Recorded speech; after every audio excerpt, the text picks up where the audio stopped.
Hey everybody, welcome to another show. How are you guys doing?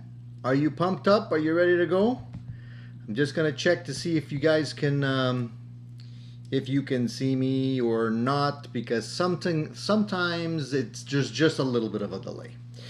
So let me just see what's going on here. If you guys could hear me and see me, give me a thumbs up, please, so we know we're ready to go.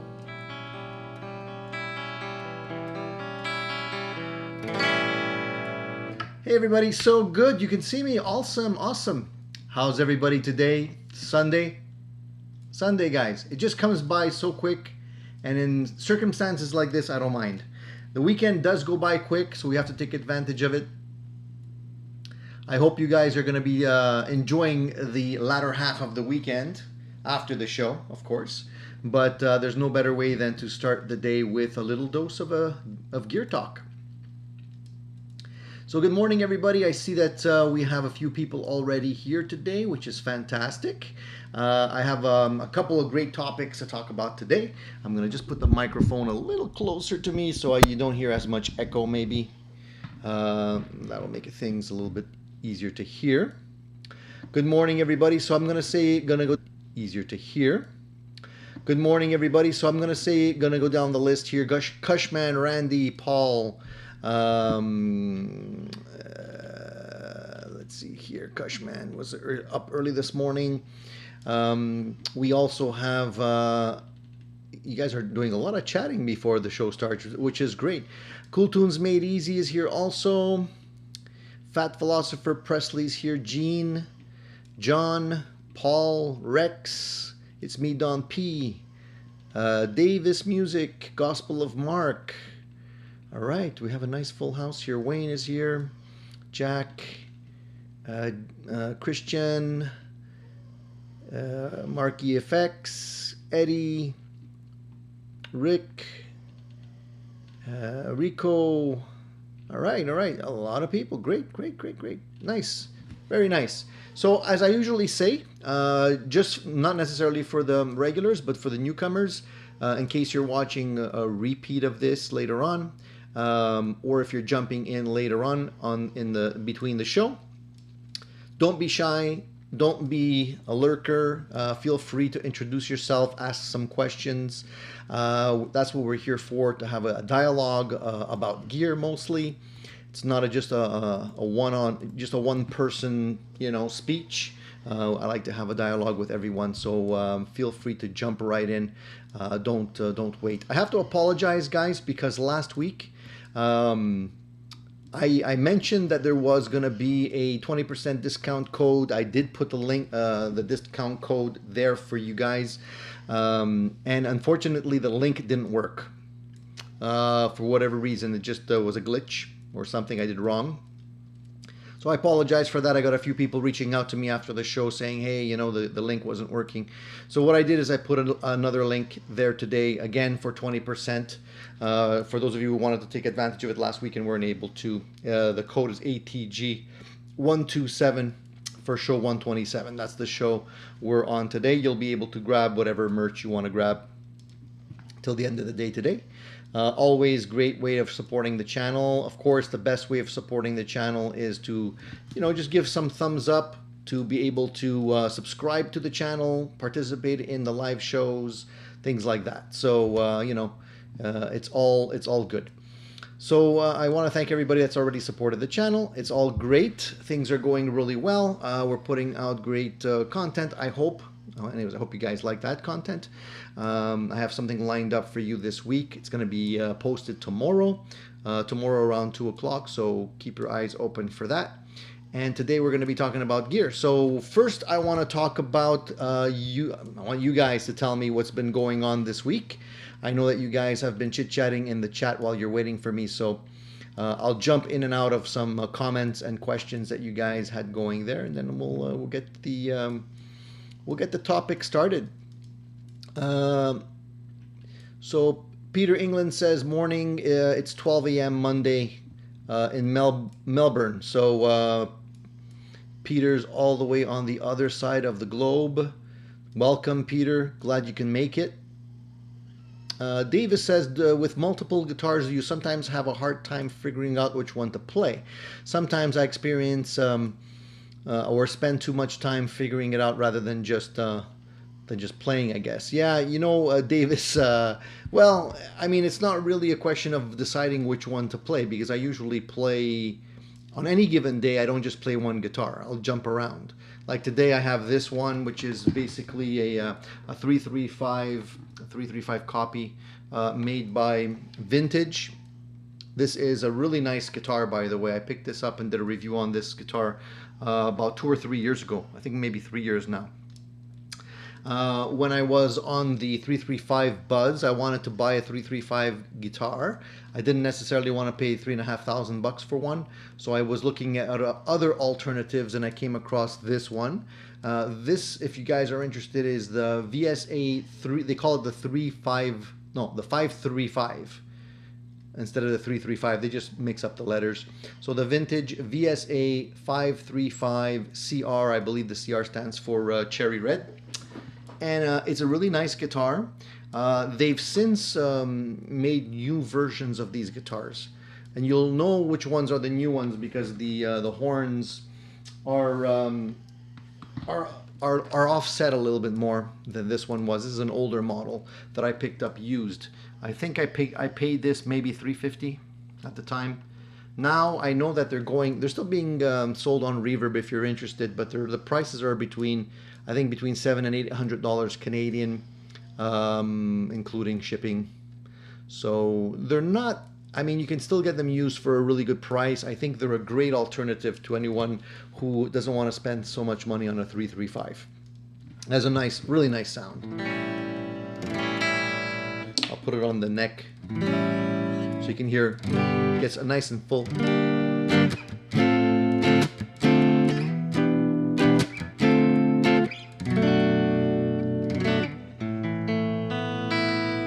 Keep in mind that these strings are pretty old. The hardware on these guitars are really good. I'm happy with it. I really am.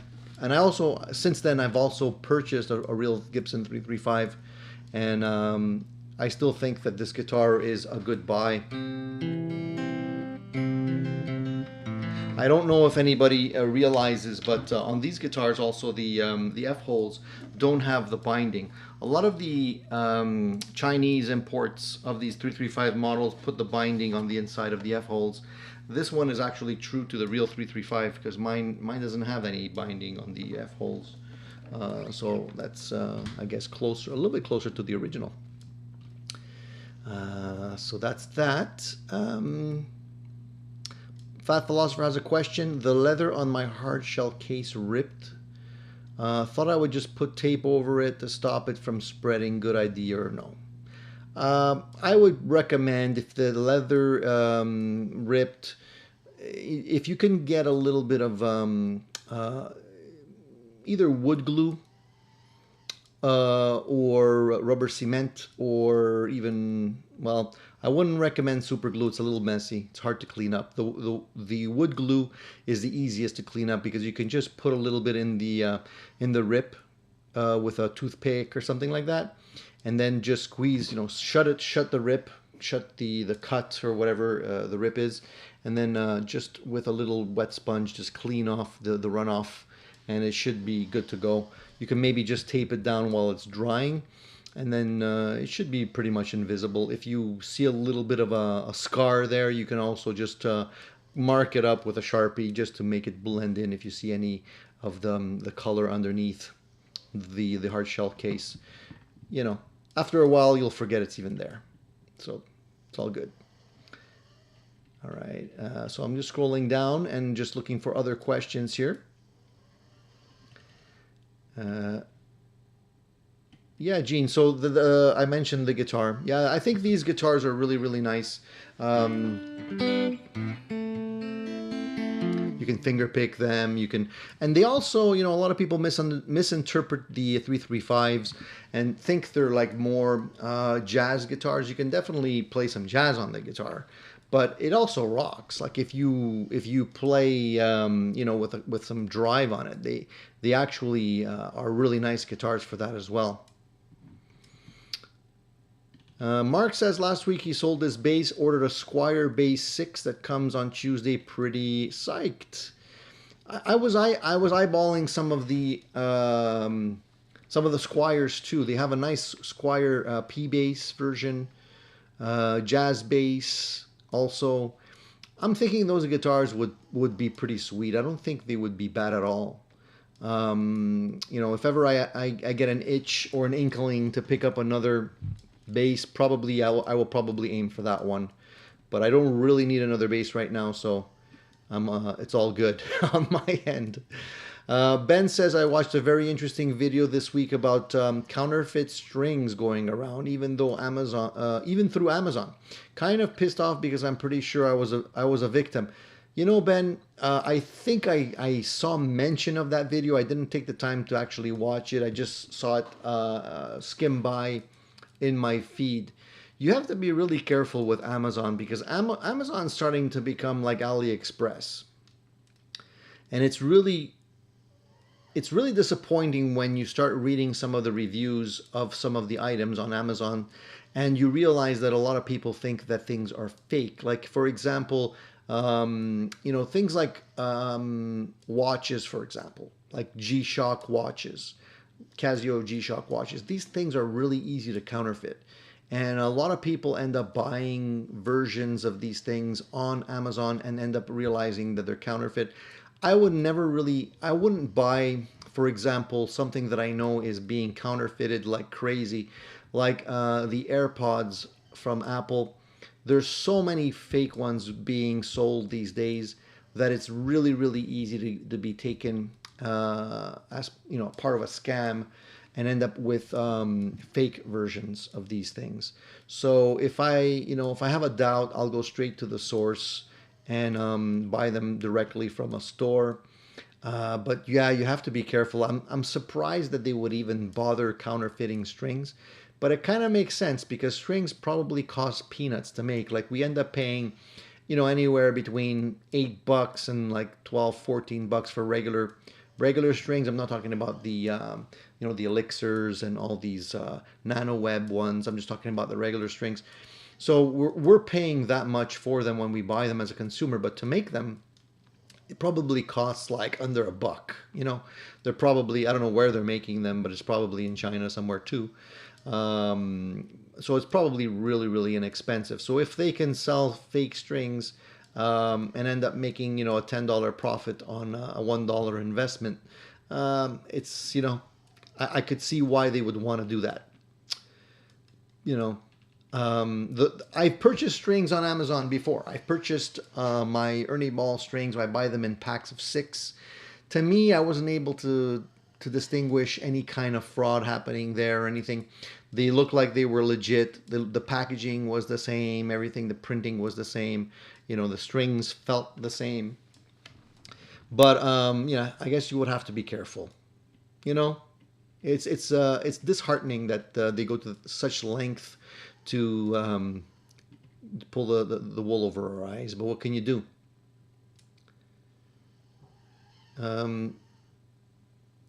So Rico says good morning. He's saying good morning to Presley. Looks like you've been busy building more beautiful guitars. Presley is putting out some really nice custom builds. The last link you sent me, by the way, was really nice. The Telecaster was really sweet looking. Keep up the great work, man. Awesome. I'm always encouraging anyone who takes the time to build guitars. It's not an easy thing to do, and especially when you're building them for other people, it's even harder. I feel because I think when you're building a custom build, you know what you want, but it's kind of hard, even harder to keep your customers happy. But keep up the great work. Sold my Soldano Mini. I did not like it as soon as I plugged it in. Just did not like the tone. And I love metal. Really? Wow. I'm surprised, man. Because those amps look like they were really great for that sound, right? So you didn't like it because what? It was just too transistor sounding. You weren't able to get the chug. What were you looking for, and what were you disappointed in? I'm sorry to hear that. I actually almost pulled the trigger on one myself just out of curiosity, but I wasn't able to get one. They're sold out everywhere. I don't know if they're still sold out now, but they were at the time.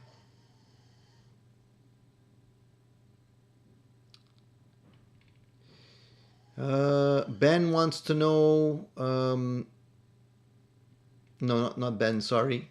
Octopus Years wants to know if anyone can recommend a good overdrive in the $200 to $250 range. Um, yeah, you'll have to give us a little bit more background on what you're looking for. There's so many overdrive pedals out there right now.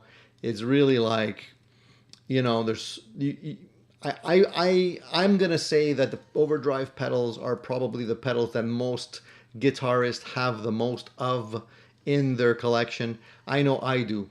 Like I don't think I'd be able to be happy with one overdrive pedal. So I probably have at least five or six, minimum, probably more, the ones I'm forgetting.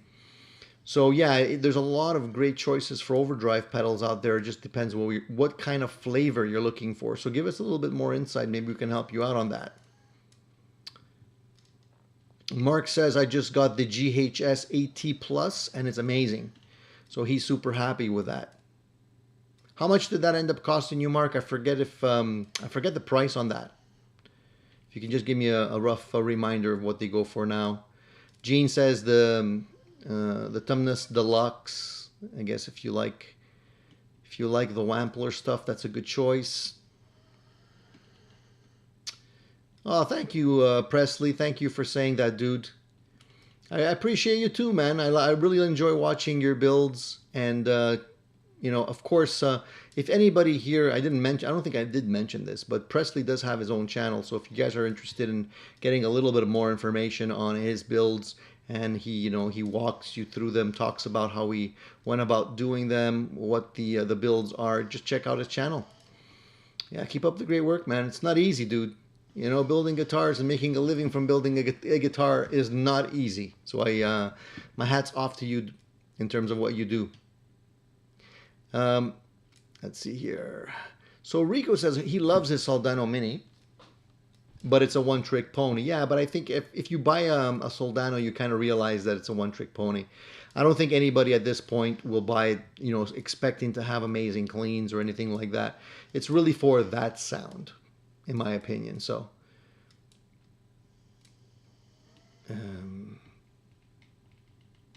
by the way, we're talking about how difficult it is to make, money or a career or a business in music in terms of like building guitars and whatnot. Like you really have to be lucky. It probably has to be a series of things that have to happen for you to become, big, like some of the big names out there.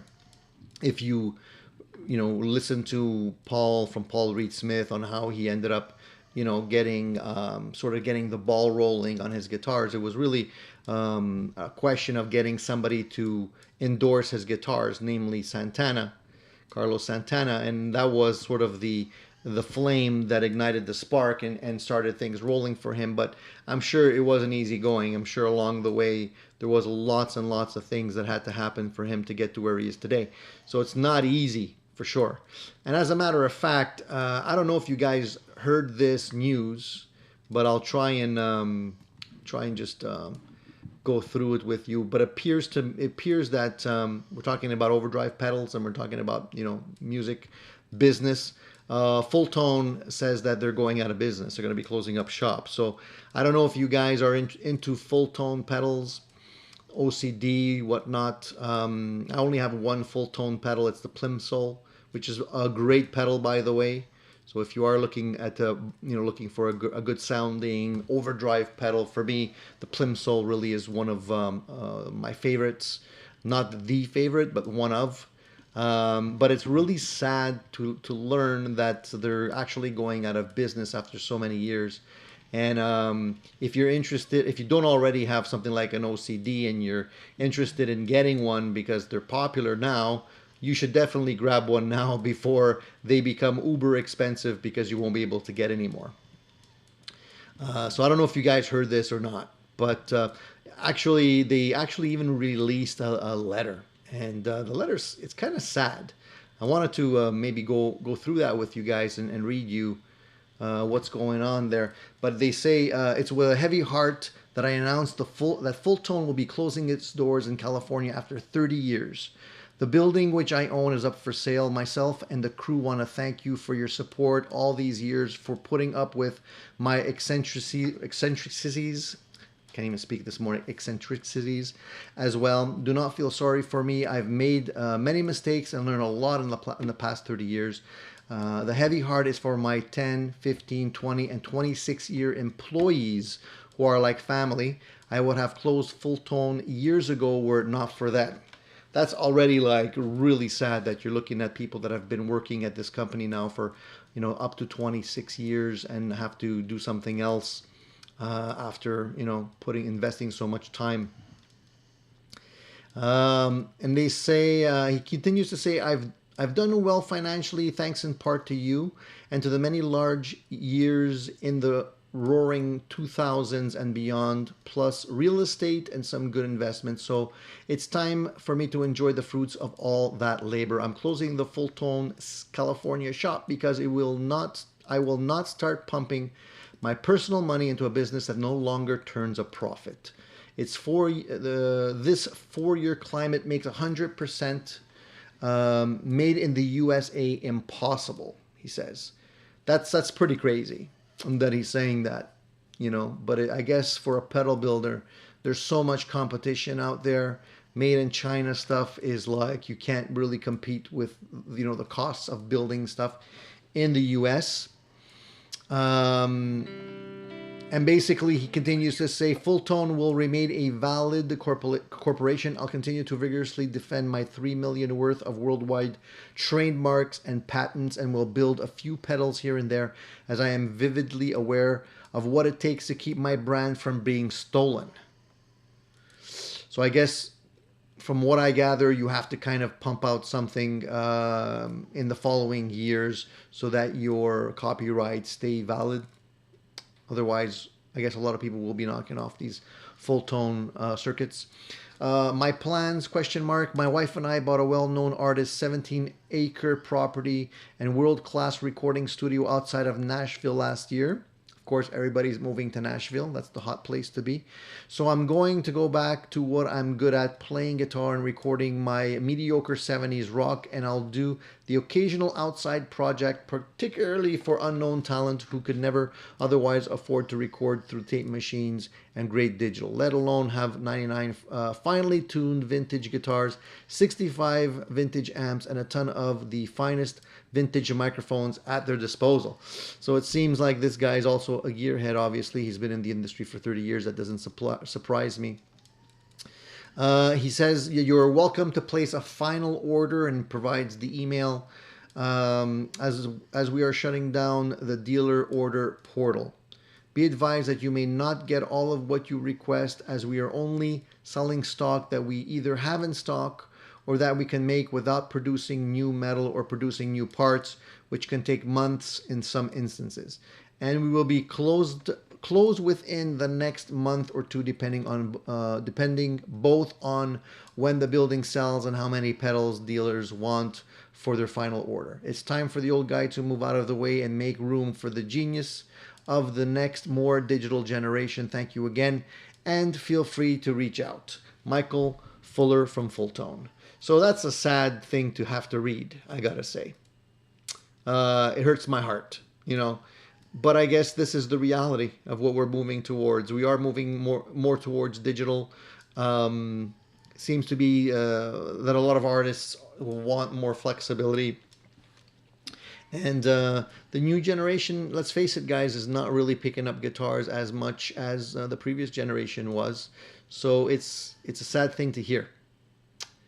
So like I said, if you're looking at getting an OCD pedal or something along those lines from Fulltone, now's the time to buy, because the prices are going to go up for sure.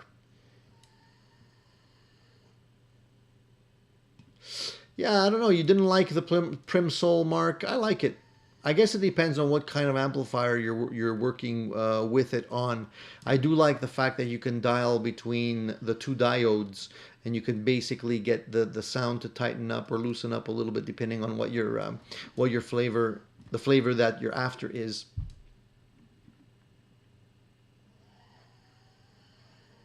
What's the difference? Davis wants to know, well, what's the difference between the OCD and the Plimsoll? I have an older OCD and like it a lot and have been looking at the Plimsoll for a long time. Well, the Plimsoll is almost like, how can I put it? I would say if you compare it to a tube screamer, because that's something that everybody knows, it's a little bit smoother sounding to me than the tube screamer. It does have a little bit more variation in tone and more drive. Doesn't have as much of a mid hump. There's a lot of videos on the internet where they're showing the Plimsoll, so just basically pull one up, watch a couple, you get an idea of what it's all about. It's a nice pedal. I really enjoy that one.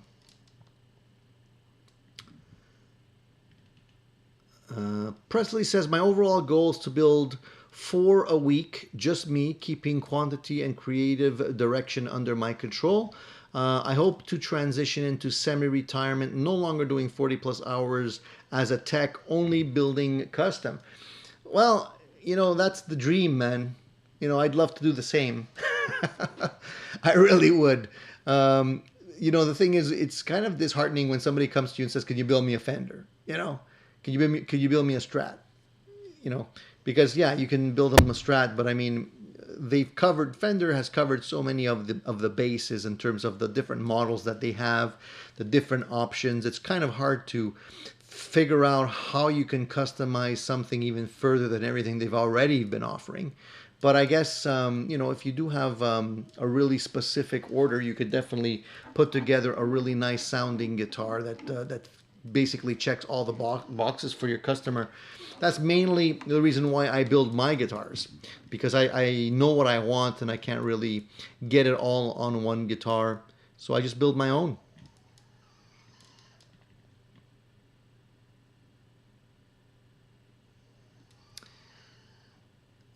Octopus here says it's a Keeley compressor and a JHS Morning Glory in one pedal. They only made 500, so they're pricey now.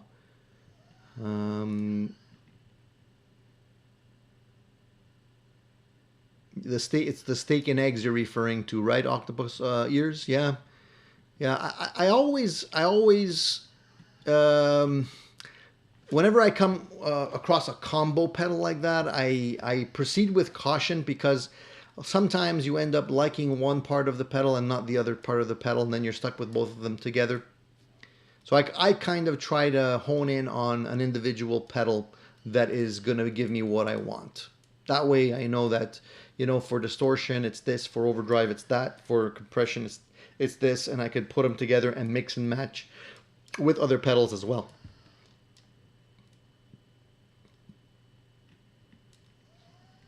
Let me just scroll down here.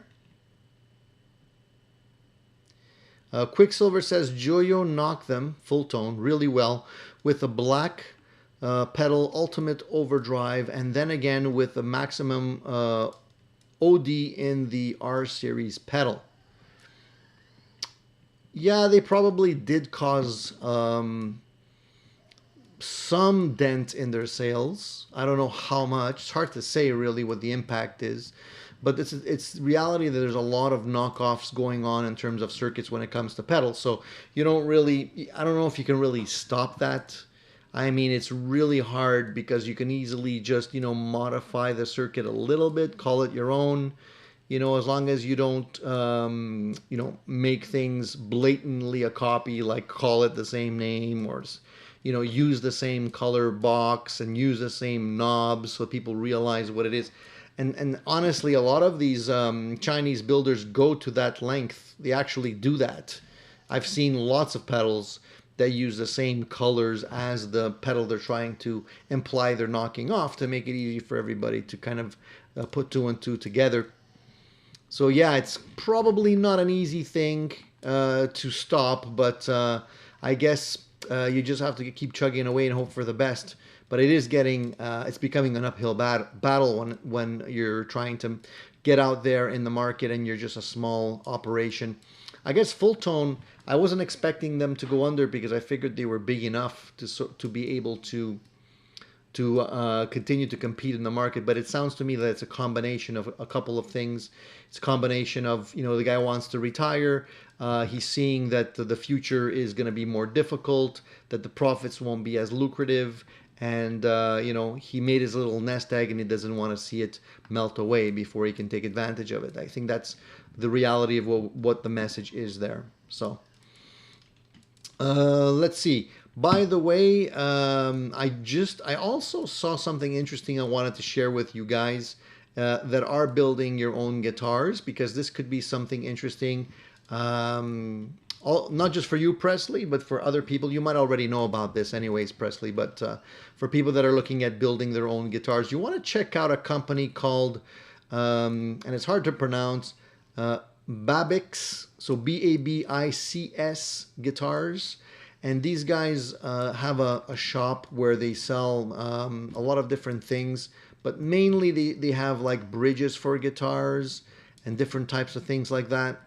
And I was looking at their bridges, and I came across a specific one which I thought was pretty cool, because it claims to be full contact. They call it the Babix full contact hardware, and what that is basically all the parts, the components that build up the bridge, have the maximum surfaces touching, so that you can continue to make sure that the tone is resonating through the hardware into the guitar. Now, I don't know how much of a difference it's going to make at the end of the day. But I would say that if obviously if you put in a good quality bridge, you probably end up having good quality sound. Now, if you look at some of the traditional bridges, like a Telecaster, for example, they have a saddle the older ones have a little brass tubular bridge with some Allen screws going through. And really the only parts that are touching the bridge plate are the two Allen screws that are very small. The difference here is that the saddles that they use have a bigger footprint that is completely flat and goes right onto the bridge saddle. So the bridge base, for example. So it's supposed to, in theory, translate more resonance because it provides full contact. So yeah, if you guys are interested and you're building your own stuff, definitely check out these bridges. I'm curious. I probably will end up picking one up for myself eventually, and maybe try and put it into a build that I'm going to be doing eventually as well, just to see, if those things will work. Because sometimes they do, and you do feel like sometimes you feel like you're hearing a difference, but it's really just a placebo effect. And other times you really do hear a really pronounced difference. So, but the only way to find out is to try for yourself, So all good. Hey, Nick in the States is here. How's it going, Nick? Haven't seen you in a while, buddy. I hope everything's going well for you. Keep in touch, man. We haven't spoken or done anything together in a long time. Hope the family's well. Nick also has a show on YouTube called Nick in the States. So if ever you want to check him out, support the family of creators here that are trying to put some good quality positive content out in the world, especially for guys that are totally addicted to gear.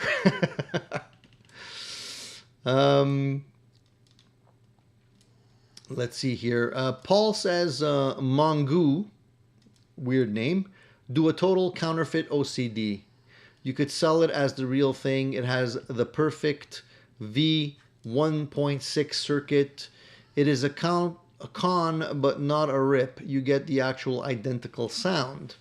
So how much are they selling these things for? And how do they get away with this stuff, Paul? I don't understand. You know what I mean? I don't get it. Why would you, anyways, let's not get started with that. It's a little bit frustrating. What's on your bucket list aside from the FN9? On my part, I always wanted to try the IPD pedal 87, LPD pedal 87.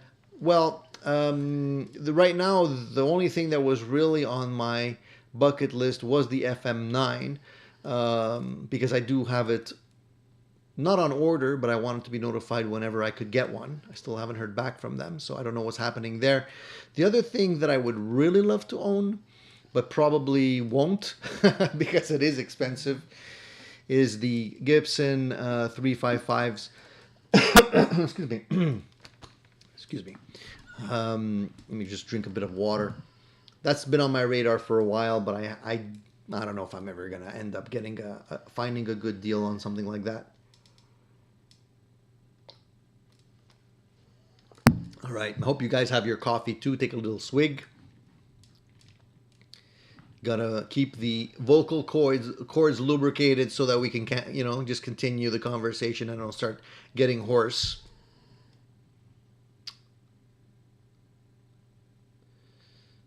Let's see here.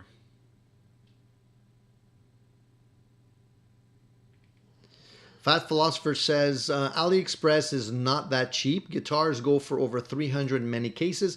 However, they cater to lefties a lot. Yeah, and you don't really know what you're going to be getting on AliExpress too, right? There's a lot of counterfeit stuff happening there. So you got to be super careful that you don't fall for the old bait and switch where they show you a really nice real guitar, a photo of a real guitar, and you end up getting a facsimile that is kind of far from what they actually offered in the pictures. Nick says, I played a 335 recently. What a guitar. I have a 355 that will have to suffice. Same here, Mark. I have a 335 too that I like, but I don't know. There's something about the 355 that I'm gassing over right now. The Nice says, Tony, used gear in Western Canada has increased. Not many deals to be had. Waiting for the deluge of the COVID gear to hit the market. Hope that happens. I don't know. We'll see. Then I agree with you, though. Yeah, the prices are all up. I agree across the board. It seems even the used stuff is up. So you have to be really selective in terms of what you buy. Eventually, the prices will go down if the economy doesn't do so well, interest rates go up, people start to hurt. There might be things that get sold off for less than, let's say, what the prices are now. But forget it. Right now, prices are crazy. Anybody wanting to buy a car, never mind an electric car, even just a regular car, you can probably, if you're in the market to sell your car right now, it's the perfect time to do it because you can probably get a lot more than you normally would. If you want to get an electric car right now, forget it. You're looking at a 2-year waiting list and the prices are crazy. Used electric cars are selling for practically the same as they cost brand new because people want them so badly. So, the price of gas was up and it's just crazy right now. So wait, I would say just hold, stay in a holding pattern for now, and things will probably get better. And, hopefully in a little while, we'll be able to get back to not 100% normal, but close to what it was, hopefully. There's a 70s video of Greg Late chewing gum while he sings to keep the throat from drying out. Yeah, I guess that would work. That would work. Chew some gum, suck on a button, do something like that. Mark says the 335s are good, are so good. I'd love to get one. I also played a custom shop 339 once, and it was one of the best guitars I've ever played. The 339s are really nice too. I agree, Mark. I don't think I really like the smaller shape of them though. I think I prefer the larger shapes, even though they're not as comfortable to play. I think it would have to be a full size 335 or a 355 for me. Nick says, are there any great guitar shops in Montreal? I'm in Stowe, Vermont now, somewhat often, and may pop up sometime soon. Hey Mark, if you pop up in Montreal, let me know for sure. We can definitely go scout out a couple of guitar shops. Unfortunately, though, there's not any great guitar shops. There's okay guitar shops. There used to be some good shops that specialized in used gear. There is one small guitar shop that has some used gear. I don't know if it's worth the trip for you to go all the way down there. Other than that, all we have here right now is Long and McQuaid, which basically is vanilla. They have all the same stuff you can get everywhere else. We have what else do we have? We have Long and McQuaid. Steve's is still around, but it's not really what it used to be. It used to be great. In the past, it used to be the place to go. Now, not so much. And Archambault, which is basically, they call themselves a music shop, but really it's just, they sell records, they sell books, and now they sell music gear and guitars. But again, it's kind of like vanilla. You know, there's not really a place you're going to be able to go and say, like, I really want to see all the latest cool gear that we see on YouTube, or, you know, get the latest and greatest. Not much. Let me think. Where else can you go? You know, the industry is suffering, man. There's not a lot of new guitar shops opening up, unfortunately. There really isn't. So the quantity of stuff you see in these stores, smaller stores, is a lot less than it used to be. They just can't carry as much stuff, unfortunately. So it's sad, you know, but it's almost like you're better off buying online because you have more selection. You can buy off eBay, Reverb, you know, Kijiji, you know, other shops that are around the world.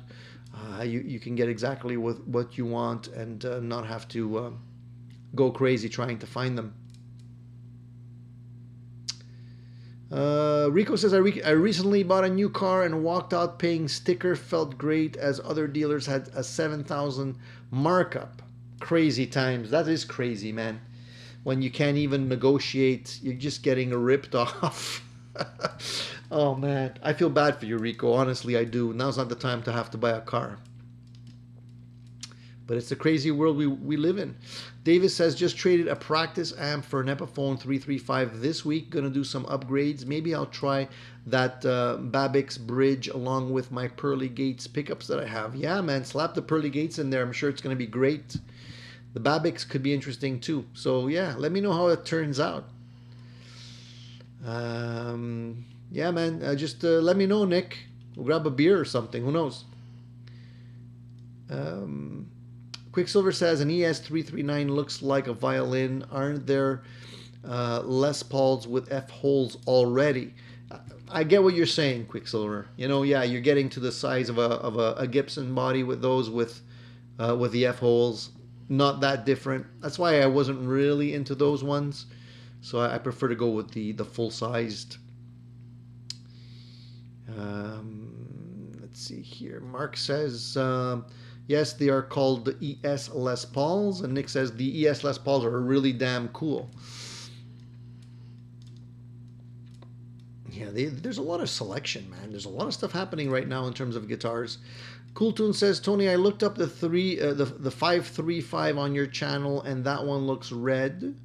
Is it the same one you have in your hand? Yes, it is. Yeah, it looks, this one, the colors are probably off right now because I'm using a webcam for these live shows, so the colors show up way better on my actual reviews. Things tend to get dark and the saturation is off, so yeah, but it's the same guitar, exactly the same one. The other thing I wanted to talk about is that I don't know if you guys heard about this or not, but it looks like there's going to be a couple of reunions happening. Rush apparently is going to be reuniting.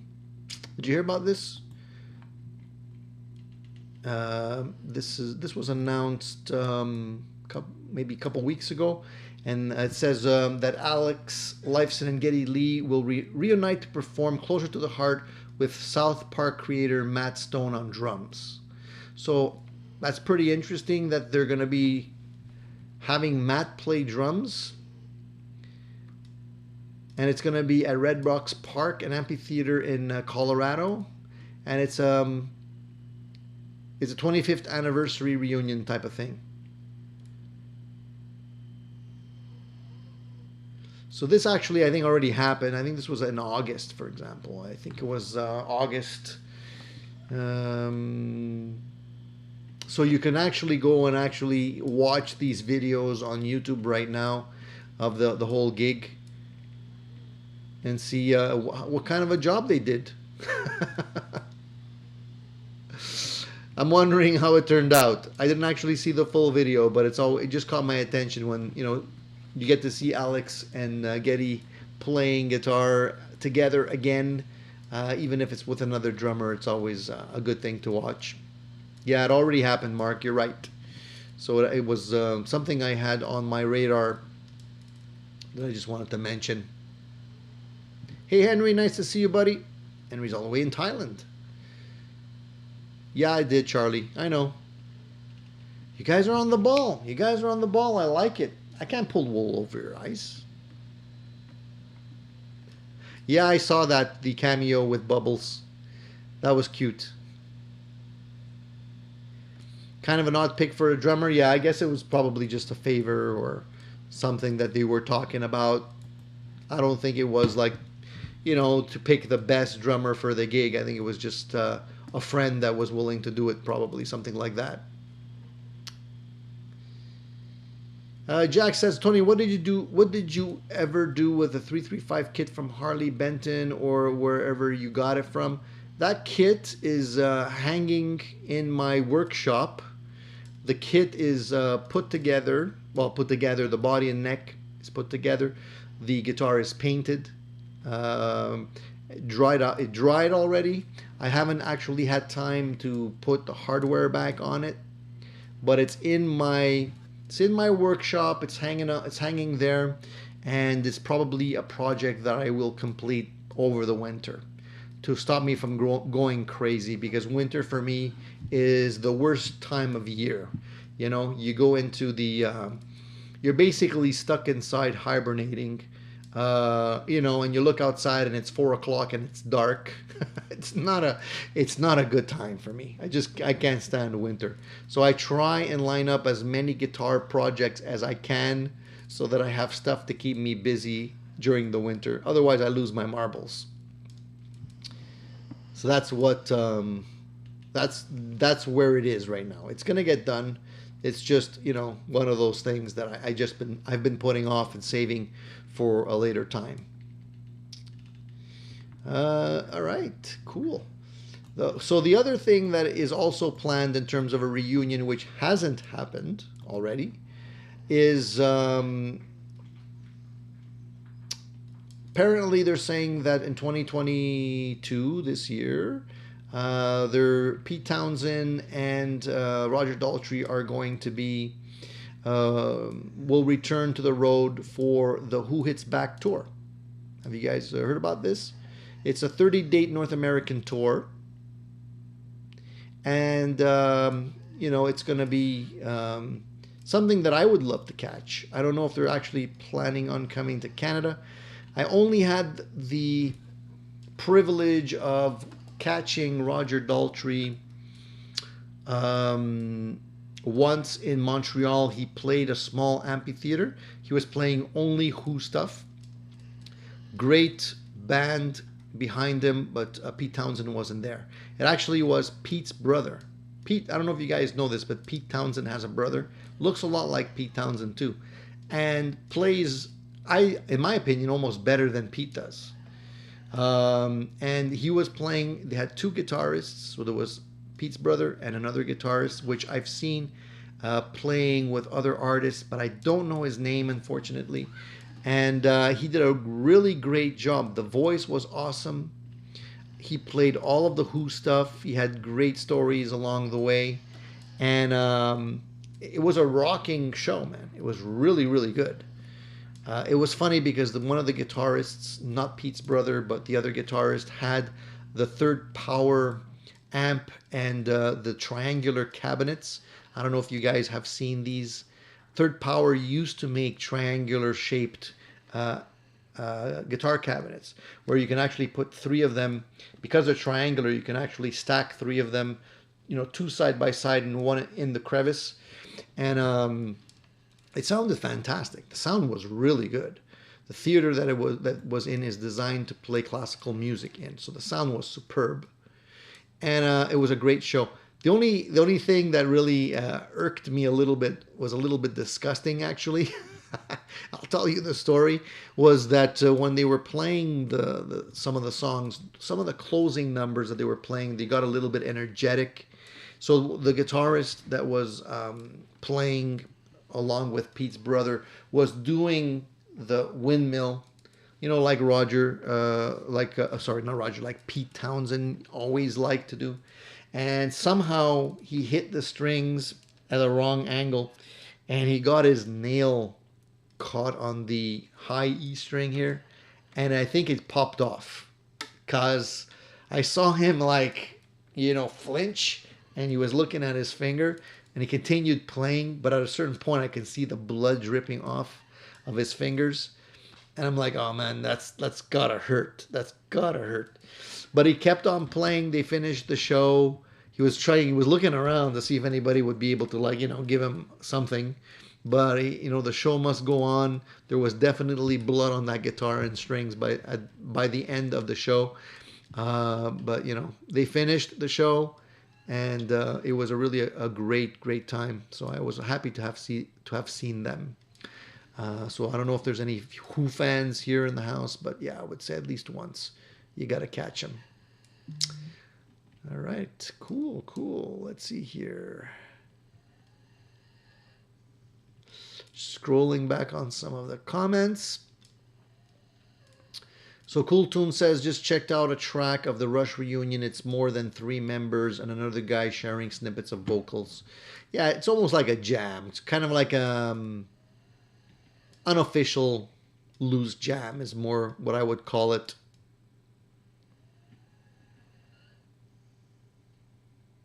Henry says, would like my son sending or me my Gibson ES339 in its hard case, well packed from France to Thailand. What do you think? Too risky?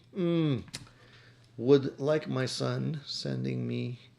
Well, if you're going to be trying to send something over to Thailand, man, you got to pack this thing super well. I would definitely try and get a hard case for it. I would double box it or even triple box it. Make sure that you have something protecting the neck on that guitar within the case as well. Really mummify the thing before you send it, just to be sure. Would hate to have something happen to that guitar. 339s, I guess they have the same neck angle as the 335s, and the 335s have a very notorious way of snapping, getting the neck to snap off. So, sending them from France to Thailand, that's a pretty long trip. I don't know how many times it's going to have to be packed and unpacked within the airline compartments. Those guys don't care. They just throw the stuff in and hope for the best. So yeah, if somebody's carrying, if you're going and see it, your son, and you're carrying it on with you, then that's a different story. But if you're putting it onto a plane, I would say take every precaution you can. Rico says, Tony, do you have any more workshop videos in the can ready to post? We love them. Actually, I don't have one in the can, but I do have one planned. I'm going to be doing some mods to my Kramer Beretta Special in black that you guys have seen, surely. There's a couple of things I want to do to it, and I'm probably going to end up doing it this week. So I should be able to actually film that this week at some point. And yeah, there'll be more, though. Don't worry, Rico. There'll be more. It's just that sometimes, depending on what I'm doing to my guitars, filming and doing the work at the same time makes it like 3 times longer. And sometimes I need to have stuff done quickly, so I don't have the time to actually record everything for you guys. But, when I do, I'll throw up a camera there and do like a rough cut and, pop it out on the channel for sure.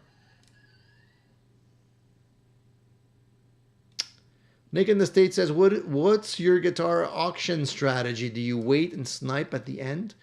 But to your max early in, or keep stress down? I'm currently leading on one today that I'm debating my approach.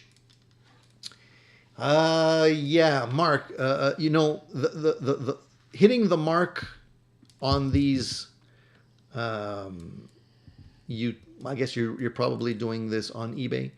I usually I used to. I'm gonna tell you my secret. I used to use a software for sniping, which is basically something that a lot of people probably ended up using.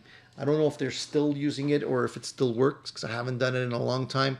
But the software used to be great because you would be able to actually put in your max bid, and you would be able to snipe your item, and it would just bid up to your max that you've designated for you automatically in the last few seconds. So a lot of times I would end up winning. I would end up getting my item because it would be the last minute multi bids. You can't bid that fast when you're trying to do it yourself, but if it's an automated thing, you can. So I would do that. I would just figure out what the max is that I would want to pay for it and just let the software do the work for me. So the secret's out of the bag. But mind you, I don't usually do much buying on eBay these days anymore because for Canada, it's not really worth it. It's really not. With the duties and shipping and exchange, I'd rather just buy stuff local.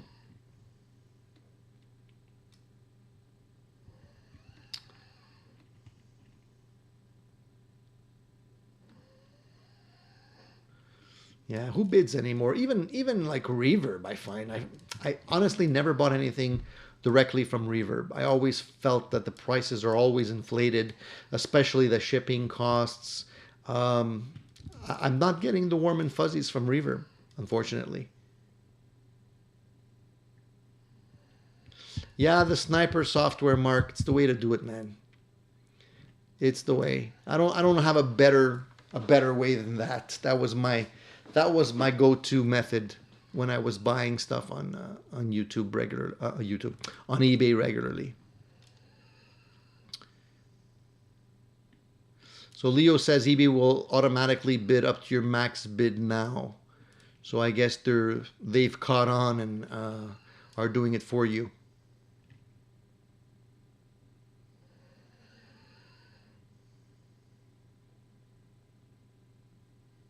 Tony, I don't see the VSA 535 CR come up on eBay. I do see it a VSA 500 though. Yeah, the VSA 500 is the new version of the guitar. They've made some changes, namely in the horns and the neck, the way the neck is attached to the body behind the guitar. You might actually like that model more. I don't know. But yeah, they're not. You don't really see the older ones that much on eBay. You will probably see them more commonly on Reverb. So if you do a VSA 535 search on Reverb, you should see a couple of them. I know there's regularly a few posted from Canada and other places. Mark says, I do prefer Reverb, make an offer negotiation. I guess that's the way to do it on Reverb. I just don't know how much negotiation power a buyer has on Reverb, and I see the prices are inflated most of the time anyways. So I'm like, well, what's the advantage at that point?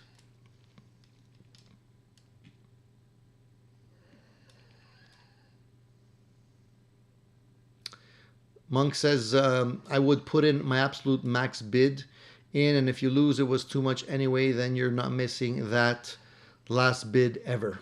Yeah. I mean, you have to figure out what your psychological limit is, how badly you actually want the guitar. Um, that's the way to do it. I'm laughing because my dog's snoring so badly in the background. She's funny. Reverb prices are always too high, but the make an offer, I have scored some great wins. I guess you got to catch somebody who's willing to, willing to sell. I don't know what the secret is on Reverb. I'm not a ninja on Reverb, so I can't give good advice there. If you guys are buying on Reverb regularly and you know what to do, give us some tips. I'm always willing to learn.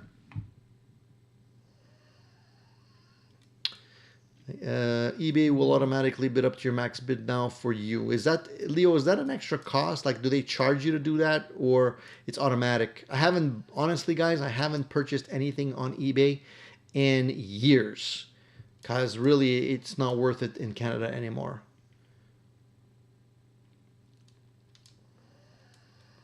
Rico, I'm glad you brought that up, man.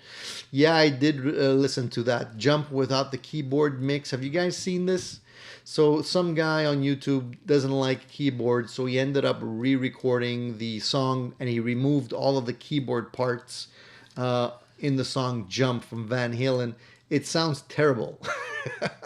It's completely different. But out of curiosity, I did listen to it, and I thought it was interesting that somebody took the time to do this. You must really hate keyboards if you're gonna end up spending the time to re-record this thing.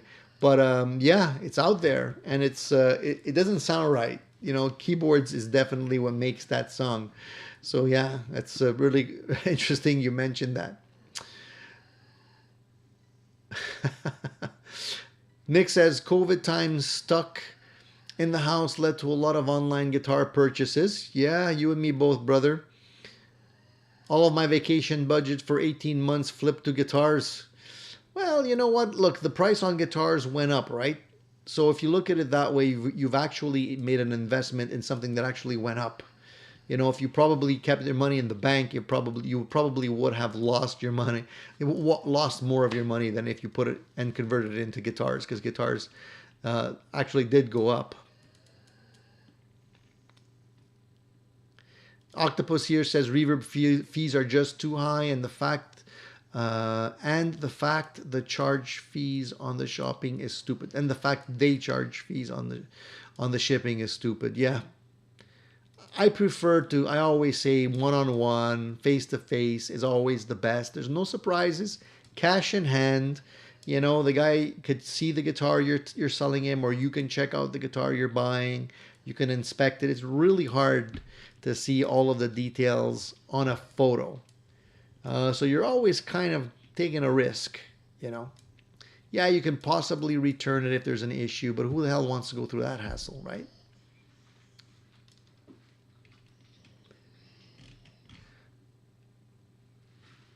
Octopus here says, but I've found people locally that only had it listed on Reverb and paid cash what they would have paid on Reverb. Oh, okay. So you're saying that some people that list on Reverb want to stick to the Reverb price and they don't want to negotiate? Is that what you're trying to say? Well, yeah, man, but you gotta be willing to walk away. That's what you gotta be willing to do, man. If a deal's not good, just walk away. There'll be other deals. That's the worst thing, is when you're invested in a guitar so badly that you're willing to pay more than it's worth for it.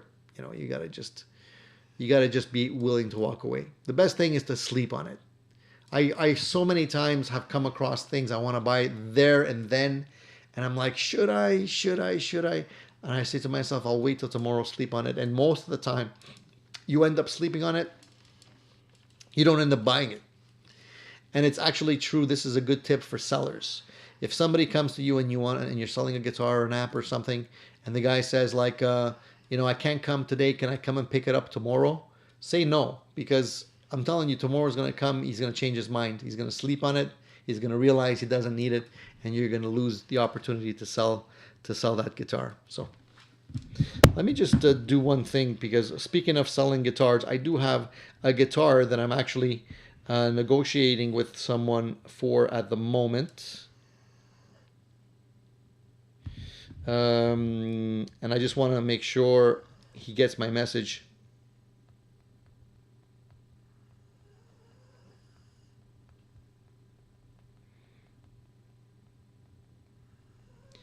I just don't want him to think I'm trying to bamboozle him or forget about him, so I just had to do that right now. All right. Mark also says that it's true, my guitars are outpacing my retirement investments this year. That's reality, man. It's crazy. I'm looking at mine and I'm like, why am I even bothering putting my money in the bank? Honestly, I'm just getting charged fees and the money's going out the window. I got to figure out something else to invest in. When I bought my Gibson Les Paul 25/50, I knew I was investing up about 800% now. See, that's a good deal. That's a good deal. You know, that's the good thing about buying good brand name guitars. You know that more or less the price is going to go up. You know, Fender, Gibson, the big names, they usually don't go down. You know, year after year, the prices consistently go up. So it's just the way it is. Tony, I've checked Long and McQuaid for guitar stands since 2019. Zero inventory, brand names. 99% of anything is pre-order when it comes to. When it comes, I check the site and appears the only ordered mine.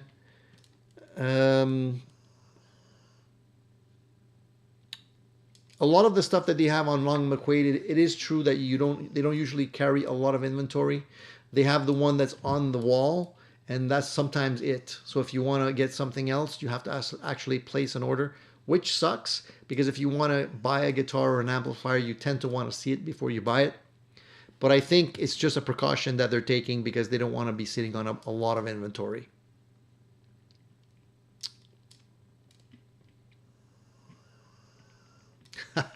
I'm actually not buying a guitar during the show. I'm actually selling a guitar during the show. It's not the same thing.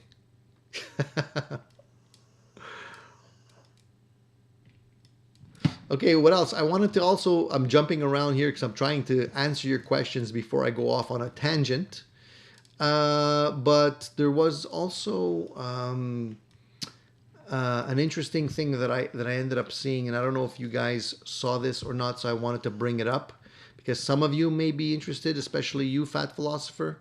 So Fender Japan launched a sensationally styled Scandal series Stratocaster and Telecaster. Have you seen that? I don't know if Fat Philosopher is even still on or if he went to bed, but there's a couple of guitars coming that are kind of a different take on the Fender Japan models, and what they're doing is it's a signature collection, and it's basically two electrics and one bass guitar, and they launched it to celebrate a 15th anniversary of this artist called Scandal, who's an artist in Japan, and they basically she partnered up with Fender, and they came out with a couple of interesting looking guitars. One of them looks like it's a Strat with humbuckers, two knobs instead of three, and there's no pick guard on it. It's just like a flat top, looks like a Charvel. Interesting colors, rosewood neck, and I think there's going to be some interesting things with the switching and electronics on these guitars as well. So I'm not a big fan of these type of guitars, but you know, if you're looking at something different and you want to have something just a little bit more unique as opposed to the regular Strats and Telecasters that Fender's offering, I just wanted to point these out so that you know that they're coming. There's also the Telecaster that they're coming out with is kind of odd because it's also with two humbuckers, and instead of having a Telecaster bridge, it has like a Gibson style, bridge and tailpiece.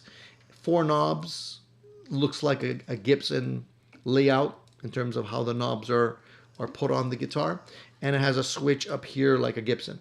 So it's like a Telecaster / Gibson, which is interesting, but I never really liked a Tune-o-matic bridge on a Gibson on a Telecaster, so it wouldn't interest me.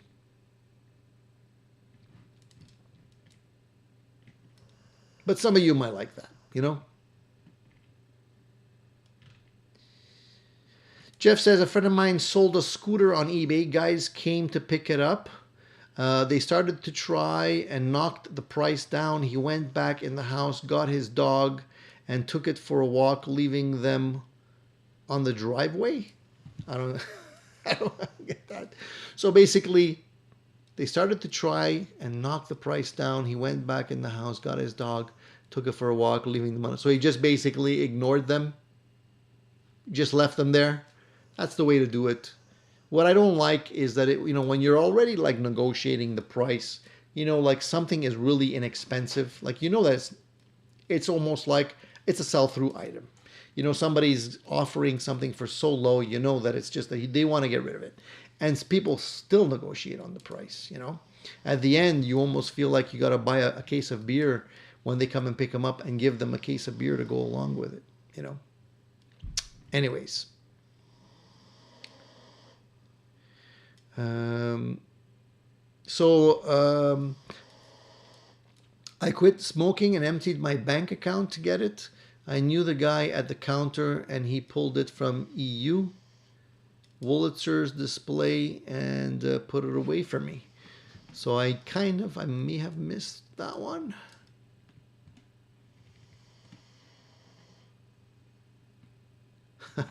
Yeah, I'm definitely going to spend the money on more gear. Absolutely. that's basically it. You know me, guys. Nothing new there, right? Take it easy, Nick. Hope to see you and some new videos soon on your channel.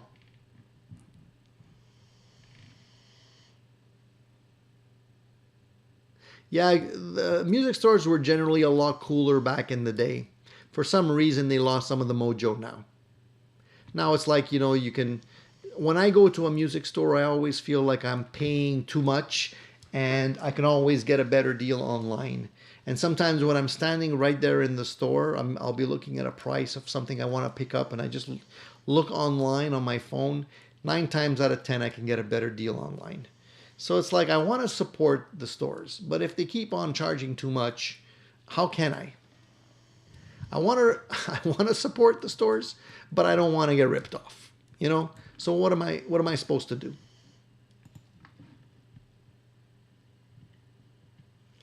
Presley says thinking about doing a Strat/Tele subscription option for Presley customs, mainly for locals 800, and you get to try a different build each month for 12 months.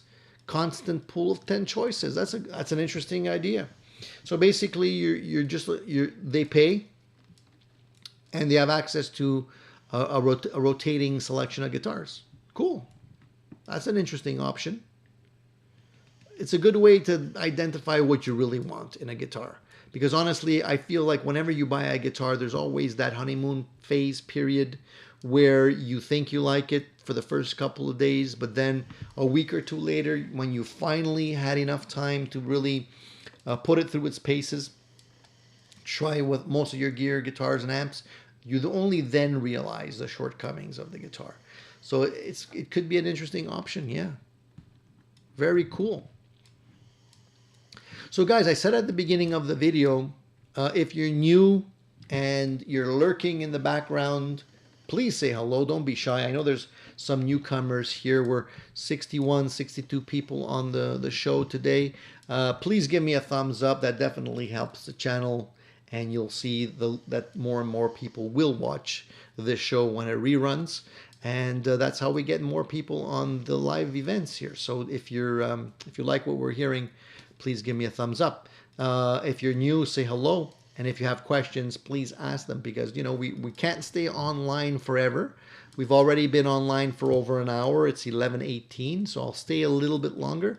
But I know some of you guys are just waiting for someone else to ask the questions. So don't be shy. Ask the questions. We're not going to bite. And there's no dumb questions here. So go ahead. Yeah, so Brico says that's really interesting. That sounds like a really good idea. So if they want to keep it, then they bought it for $800. Really cool. Yeah, man. I think that's an excellent idea. It's almost like the book club, you know. But yeah, I mean, look, $800 is not an exaggerated price for a good, well-built guitar, custom built on top of that. And you know that you're gonna finally love the guitar that you actually bring home. So I would say cool. I would say cool. The only downside to that, though, and I'm only mentioning it because I know that I've had this discussion with a few people, is that a lot of people, not a lot of people, certain people don't like used guitars, in terms of, like, when they buy a guitar, if it's not coming off, you know, of the wall, like, actually they won't even want the guitar off the wall in a store. They want the guitar that's in the back, in a box, brand new, never touched, virgin. So if somebody's touched the guitar on the wall, they're okay with trying that guitar, but ultimately that's not the guitar they want to take home. I know it's weird, I know it's extreme, but I do know people like that. So, you know, that's the only disadvantage. For me, I don't care. I regularly buy used guitars. I don't mind buying a guitar off the wall. If it's a guitar that I like, it's the guitar that I like. But it is what it is, man. You know, it's gonna be like one of those things where I understand the point of view. You know, so I'm just throwing it out there. Supersonic Nomad, hello. Nice to see you, buddy. Charles agrees that Seth does beautiful work. I agree too. I've seen a lot of his stuff. And yeah, I'm pretty sure you can get something really well built from Seth.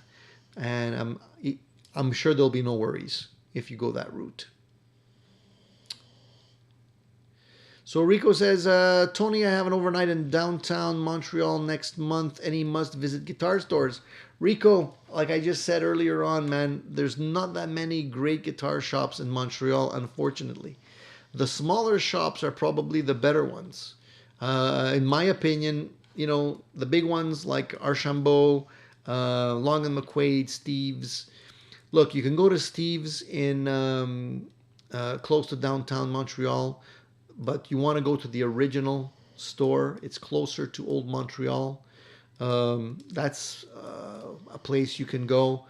I would say stop by Kit's Music. It's a really small shop. It's actually in the east end of Montreal. Tony is the gentleman there that runs the store. It's basically a converted duplex that has the main floor, the upper floor converted into a music store shop. But he gets a lot of interesting used gear. He doesn't have much new stuff, but if you're looking for used stuff, it would be an interesting place to go take a look. Tony's a cool guy. He can cut you a deal for sure if you're interested in looking at something used. Beyond that, I don't really have any other suggestions, man. I don't really go to too many guitar shops anymore because honestly, I don't feel like I can get anything that I can't buy online. And most of the time, I'm looking for stuff that's quite specific and they won't have anyways. Probably would have to order it, so.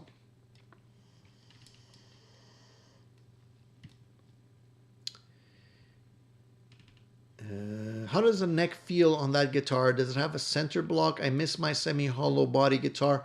Sold it years ago. The guitar feels really good. It's basically a 335, you know. It has a really nice, I'll put on the center pickup here.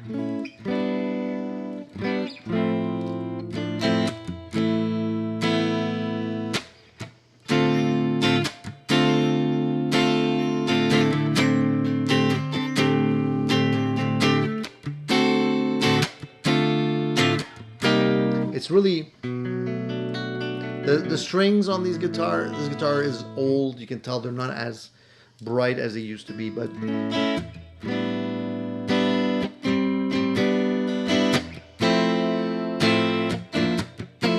it plays wonderfully. Like I mentioned earlier, it's cool because a lot of people assume this type of guitar is really only made to play jazz or soft music or whatever, but it actually kicks when you put in a drive pedal in front of it, and it sustains really well. It does have a center block, just like the original 335s.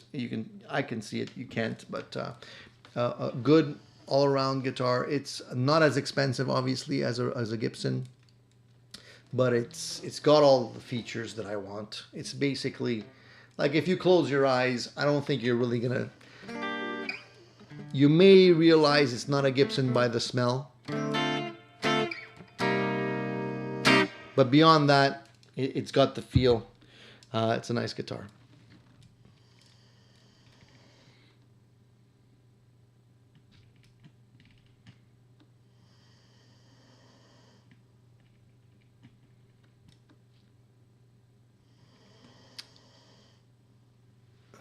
Okay, let's see here. What's going on? So Leo says, would you believe I scored one of the Dave Murray from the Iron Maiden personal ESP Strats, custom made for him in Japan back in the late 80s. Signed by him too on the pick guard. That's a really nice thing. How did you end up doing that, man? How did you score that guitar? Very cool. Very cool. See, sometimes the moon and the stars are aligned and you end up getting that really cool instrument. I have not played any old Stella Harmony acoustics, Steve. No, sorry, man.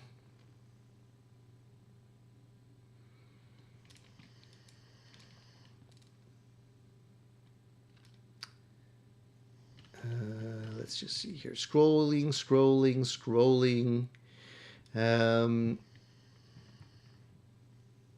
Fulltone made easy says absolutely. Dave Grohl uses. I love the overdrives on my semi-hollow.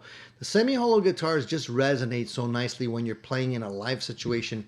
Some people claim they could feedback, and if the pickups are not wax potted, you can get some feedback. But on the other hand, if you learn how to control that feedback, it just sounds really well, like really good, because you can feel the body, like just the air pushing inside the box. You just feel it, and I love that feeling. You know, it's just a question of learning how to control it. That's all. So Dave gave it to his tech, who later resold it on Reverb. Wow, these old ESP strats are hard to find and very expensive. I agree. I agree. Joe, good morning. If you're saying good morning, you're probably in another part of the world. But thank you for tuning in. Thank you, Joe. Any other questions, guys? I'm gonna start to get things wrapped up because I can't stay here all day long.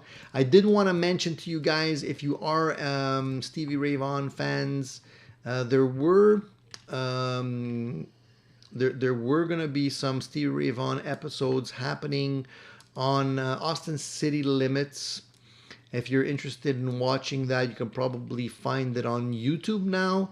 There's a lot of great stuff floating around the internet on Stevie Ray Vaughan, and there's a lot of videos that have been upscaled recently on Stevie Ray Vaughan, like the stuff that's come out when he was on Austin City Limits.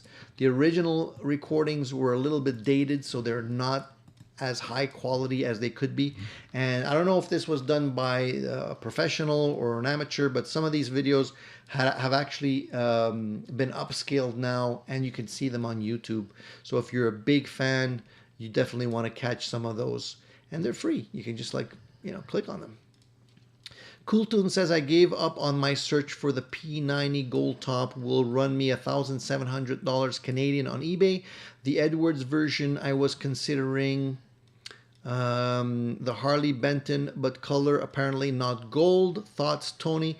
I agree. The color on the Harley Benton is when you look at it in real life, it's not the right gold. It's you can definitely see the difference between the gold top on the Harley Benton and the Edwards. The Edwards is actually closer to the original. The gold top looks from Harley Benton looks a little bit too coppery. I don't know how to describe it. The gold top Edwards, in my opinion, is a better overall guitar. It's also lighter. The Harley Benton that I got and I reviewed, and you can see that on my channel as well, was heavier. Well-built guitar, and I'm not knocking it because for the money that they're charging, it's great. But at the same time, I think the Edwards would be a better overall investment, because when you buy a Harley Benton guitar, it's not going to go up in price or anything like that. So even if you keep that guitar for a while, you probably will end up losing your money. If you end up selling it, you would have to sell it for less. Well, the Edwards will probably hold its value or even maybe gain value in the long run. So for that reason, I would probably say, yeah, at $1,700 is not inexpensive. You may or may not find a better deal depending on where you're looking. I can't really say. If you're patient, you may. But honestly, you will probably not lose as much money with the Edwards. So it's a decision you have to make, man.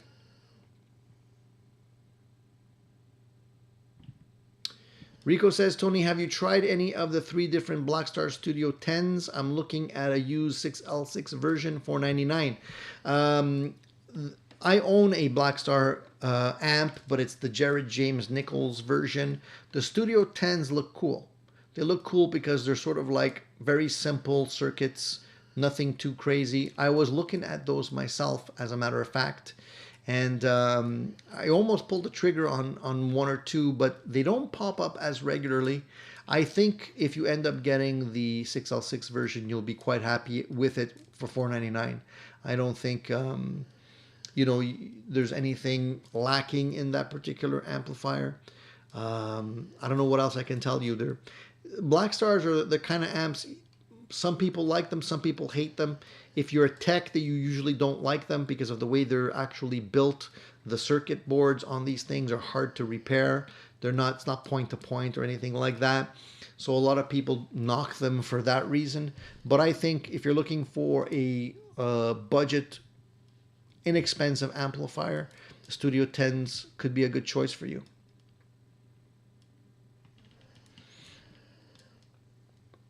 All right, I'm just scrolling a little more here.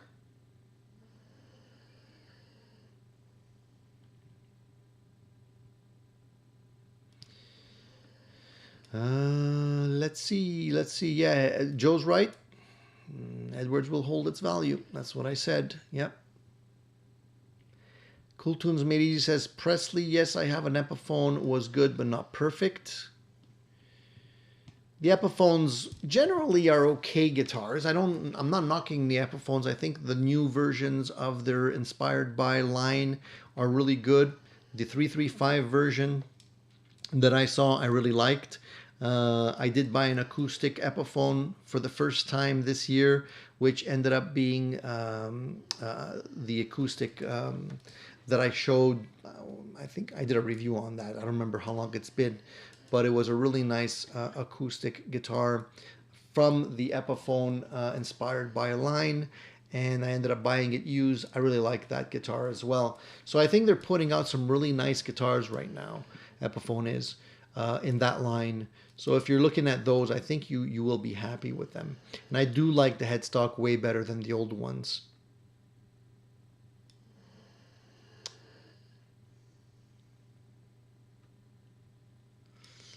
Okay, so guys, I think we're gonna wrap it up, man. Cletus has a question. You've mentioned using HeyGG. It's actually Kijiji before. What's been your experience on that platform? I'm on the hunt and looking to expand my search area. So Kijiji, for those of you who don't know, I mean, most people know Kijiji unless you're from South America. Maybe they don't have that kind of stuff, or Europe. I'm not sure. But if you're in North America, you probably know what it is. It's like a Craigslist. Kijiji is a local way of finding some deals. It works well. I haven't had bad experience on it, but I usually vet my buyers and sellers before I do anything. So yeah, it's another way of expanding your search and getting some more guitars. I'm not going to say it's the best place to look for guitars, but it's one place. The other place you can actually look for guitars and deals on guitars would be Facebook Marketplace. Some people forget about that, but there's a lot of channels on Facebook Marketplace that specialize specifically in guitars, and you can also search in your local area for them. So, that's another way of actually expanding your sort of your network of guitar places that you can get some deals at. Okay, guys, I think that's it. We're at basically at almost an hour and a half mark. I appreciate you guys so much, and I really enjoy all of the comments that you guys bring forth on Sunday. And I try my best to answer as many as I can. Sometimes I do skip over some of you, and I apologize.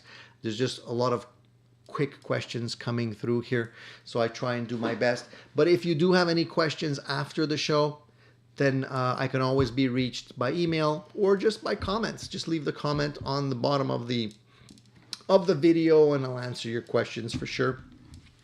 As usual, I like to remind you guys to like the videos.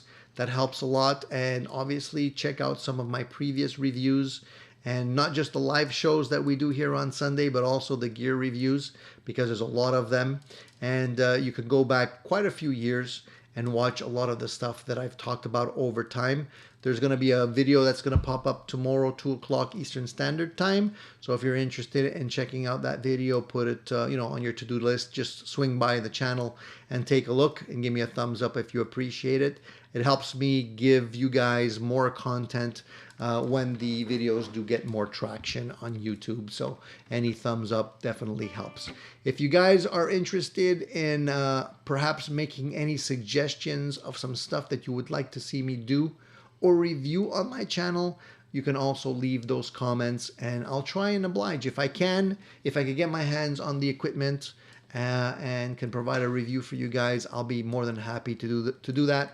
And I'll put some my messy workbench videos up shortly too for all of you guys that are building your own guitars and enjoy that kind of content. All right, guys, that's it for now. Thank you for tuning in to another episode of Addicted to Gear. As usual, it's been a blast. Tune in next Sunday and we'll do it again. And we'll figure out some more stuff to talk about. I'm sure there will always be some new interesting topics that will pop up. So hang in there, guys. Have a great week. Stay safe. Enjoy playing your guitars. And we'll talk again really soon on Addicted to Gear. Thanks, guys.